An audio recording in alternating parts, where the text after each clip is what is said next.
I call the member for Melbourne Ports. Thank you very much, Deputy Speaker.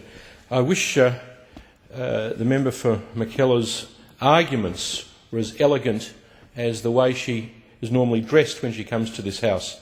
They're not. What she describes as political, in my view, is clearly ethical.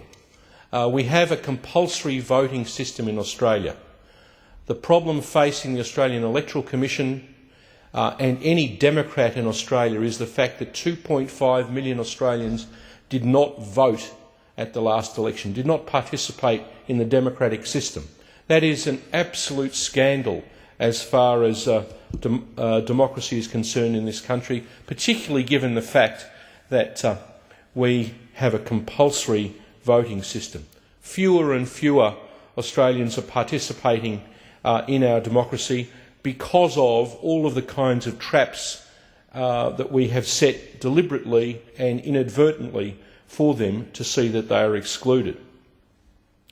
The integrity of the roll cited by the member for Mackellar is a code word for the opposition, the Liberal Party's determination to see that a non-evidence-based prescription of people from voting excludes various categories of people.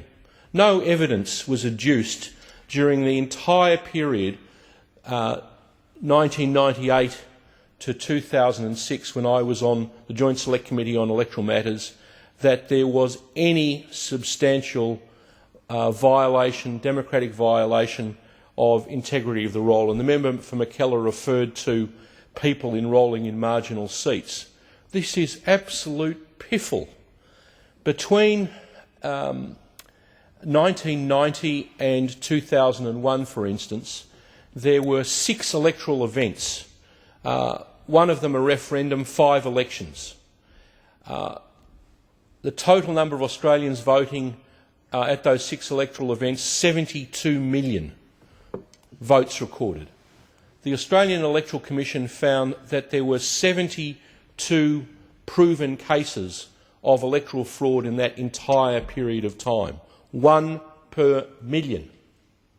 This is not the evidence on which to exclude large swathes of Australian people who are meant to be involved in a compulsory and democratic voting system, or attendance system it should actually be better referred to, because you don't actually have to vote, you actually have to attend the elections and have your name crossed off.